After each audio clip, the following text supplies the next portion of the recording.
नमस्कार, मेरा परिचय विनीत त्रिपाठी है और आप नव भारत टाइम्स देख रहे हैं। प्रधानमंत्री नरेंद्र मोदी हाल ही में यूएस प्रेसिडेंट डोनाल्ड ट्रंप से मुलाकात करके आए हैं। ट्रंप इस बार कुछ बदले बदले नजर आ रहे हैं।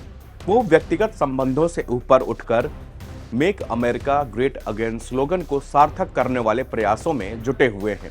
पीएम मोदी की यात्रा के तुरंत बाद एलन मस्क की अगुवाई वाले अमेरिकी विभाग डॉज ने पिछले हफ्ते उन क्षेत्रों की एक सूची साझा की थी जहां से अमेरिकी सहायता वापस लेने का फैसला किया गया। इनमें से एक भारत में वोटर टर्नआउट के लिए $21 मिलियन भी शामिल था। अब इसमें बवाल मचा हुआ है। दरअसल हम आपको आज एक्सप्लेन करने की कोशिश करेंगे कि आखिर यूएस एड क्या होती है, ये संस्था क्या करती है, भारत को इससे कितनी मदद मिलती है और ट्रंप आखिरकार क्यों इसको बंद करना चाहते हैं और कितने देशों को इससे नुकसान पहुंच सकता है। ट्रंप ने कहा कि भारत दुनिया के सबसे ज्यादा टैक्स लगाने वाले देशों में से एक है। एलन मस्क की अध्यक्षता वाले डिपार्टमेंट ऑफ गवर्नमेंट एफिशिएंसी यानी कि DOGE ने बताया कि United state agency for international development यानी कि USAID ने चुनाव आयोग को वोटर टर्नआउट बढ़ाने के लिए $2.1 करोड़ दिए। ट्रंप ने आगे कहा कि हम भारत को $21 मिलियन क्यों दे रहे हैं। उनके पास पैसा बहुत है, वो दुनिया के सबसे ज्यादा टैक्स लगाने वाले देशों में से एक है। उनके टैरिफ इतने ज्यादा हैं कि हम वहां मुश्किल से व्यापार कर पाते हैं। ट्रंप ने आगे कहा कि मैं प्रधानमंत्री नरेंद्र मोदी और भारत दोनों का बहुत सम्मान करता हूं, लेकिन वोटर टर्नआउट के लिए $21 मिलियन देना सही नहीं है। अब इस पर देश के अंदर विवाद छिड़ गया है। मसला यह है कि पैसा आया कहां, गया कहां, किस काम में लगाया गया, खर्च कहां हुआ, कैसे खर्च हुआ, वो तमाम सवाल पूछे जा रहे हैं। बीजेपी के सांसद हैं महेश जेठमलानी। ये कहते हैं कि इसे भारतीय चुनावों में विदेशी दखल बताया जाता है। उन्होंने कहा कि डॉज ने पता लगाया कि यूएसएड ने भारत में वोटर टर्नआउट के लिए $21 मिलियन आवंटित किए थे। यह मतदाताओं को वोट देने के लिए भुगतान करने और सत्ता परिवर्तन को प्रभावित करने का एक छद्म नाम है।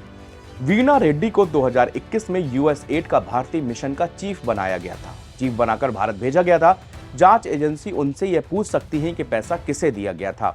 वो लोकसभा चुनाव 2024 के बाद अमेरिका लौट गई। संभवतः उनका वोटर टर्नआउट मिशन पूरा हो गया। ये दुखद है। थोड़ा कहानी को पीछे से समझते हैं।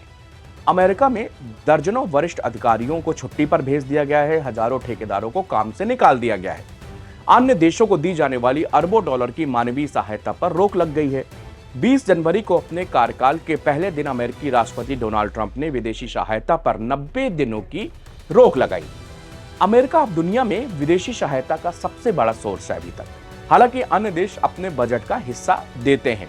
यह मानवीय सहायता के लिए दान किए गए हर $10 में से $4 देता है।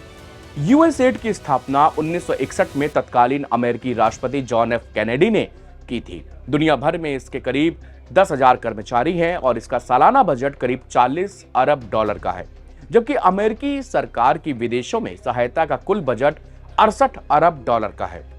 USAID Ukraine, Ethiopia, Jordan, Congo, Somalia, Yemen, Afghanistan, Bangladesh, Myanmar, Nigeria, south Sudan और सीरिया को महत्वपूर्ण सहायता प्रदान करता है। यूएसएड का इसके 60 से अधिक देशों में आधार है और दर्जनों अन्य देशों में ये काम करता है। इसके द्वारा की जाने वाली गतिविधियों का दायरा बहुत बड़ा है। जैसे यह न केवल उन देशों में भोजन मुहैया कराता है, बल्कि जहां लोग भूख से मर रहे हैं वहां की अकाल की पहचान भी करता है। यूएसएड का अधिकांश बजट स्वास्थ्य कार्यक्रमों पर खर्च किया जाता है। यह उन देशों में पोलियो पीड़ित देशों में टीकाकरण की व्यवस्थाओं में जुटा है या उन इलाकों में भी काम करता है जहां महामारी पैदा करने वाले वायरस फैल रहे हैं। इसी बीच अमेरिकी अधिकारियों ने कार्यक्रमों पर तत्काल खर्च रोकने का आदेश दे दिया है। केवल इमरजेंसी खाद्य कार्यक्रम और सहयोगी इजराइल और मिस्र को दी जाने वाली सैन्य सहायता को इससे फिलहाल अभी छूट दी गई है। सरकारी आंकड़ों के मुताबिक अमेरिका ने 2023 में अंतर्राष्ट्रीय सहायता पर $68 अरब खर्च किए। हालांकि यूएसएड का बजट इससे आधे से अधिक लगभग $40 बिलियन है। उस धन का अधिकांश हिस्सा भारत, पाकिस्तान और बांग्लादेश समेत एशिया और उप सहारा अफ्रीका और युद्धग्रस्त यूक्रेन समेत यूरोप में खर्च किया जाता है। अमेरिका अंतर्राष्ट्रीय विकास पर दुनिया का सबसे बड़ा खर्च करने वाला देश है। वहीं ब्रिटेन दुनिया का चौथा सबसे बड़ा सहायता करने वाला देश है। 2023 में इसने 15.3 बिलियन पाउंड खर्च किया, जो अमेरिका की ओर से दी गई राशि का लगभग 1/4 है। ट्रंप अरसे से विदेशी खर्च के आलोचक रहे हैं और उन्होंने कहा कि यह अमेरिकी करदाताओं के पैसों से नहीं होना चाहिए। उन्होंने यूएस एड के सीनियर अधिकारियों को कट्टरपंथी पागल तक बताया है। जनमत सर्वेक्षणों में लंबे समय से सुझाव दिया जाता है कि अमेरिकी मतदाता विदेशी सहायता खर्च में कटौती के पक्ष में हैं। Chicago council of global affairs के मुताबिक 1960 के दशक में मतदान आंकड़ों ने कटौती के लिए व्यापक समर्थन की वकालत भी की थी। Chicago council on global affairs के मुताबिक 1970 के दशक के मतदान आंकड़ों ने कटौती के लिए व्यापक समर्थन का संकेत दिया है। अमेरिका से आने वाली रकम को देखते हुए उन पैसों को खर्च करने के तरीकों में कोई भी बदलाव दुनिया भर में महसूस किया जाएगा। यूएस एड की गतिविधियां यूक्रेन में घायल सैनिकों को कृत्रिम अंग प्रदान करने को लेकर बारूदी सुरंगों को साफ करने और अफ्रीका में इबोला के प्रसार को रोकने तक है। 90 दिन की विदेशी खर्च पर रोक की घोषणा के बाद अमेरिकी विदेश मंत्री मार्को रूबियो ने कहा कि प्रत्येक डॉलर को इस सबूत के आधार पर उचित ठहराया जाना चाहिए कि यह अमेरिका को सुरक्षित, मजबूत और आर्थिक समृद्ध बनाता है। ट्रंप प्रशासन का कहना है कि उसने विदेशी सहायता रोकने का आदेश इसलिए दिया ताकि उसे यह निर्णय लेने का समय मिल सके कि हजारों मानवीय विकास और सुरक्षा कार्यक्रमों में से किन कार्यक्रमों को अमेरिका से धन मिलता रहेगा। अमेरिका वैसे तो भारत, पाकिस्तान और बांग्लादेश सबको मदद देता है, मगर उसके पीछे भी अपने हित है। वह जिन देशों में पैसे से मदद करता है वहां पर अपनी पसंद की सरकार बनवाने के आरोप भी उस पर लगते रहे हैं। आर्थिक और राजनीतिक संकट से जूझ रहे भारत के पड़ोसी देश बांग्लादेश में यूएस एड ने अपने सभी कामों पर तुरंत रोक लगाने की बात कही थी। पाकिस्तान को भी मिल रही मदद में कटौती कर दी गई है। वहीं भारत को भी अमेरिका से मिल रही मदद में कमी कर दी गई है।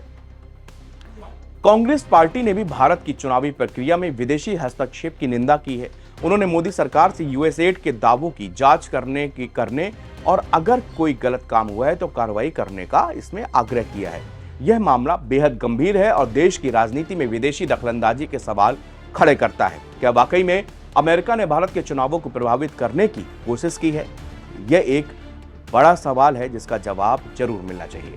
सरकार को इस मामले में तुरंत कार्रवाई करनी चाहिए। देश के लोकतांत्रिक प्रक्रिया की रक्षा करना यह सरकार की नैतिक जिम्मेदारी है। इस मामले में किसी भी तरह की ढिलाई बर्दाश्त नहीं की जाएगी। धन्यवाद।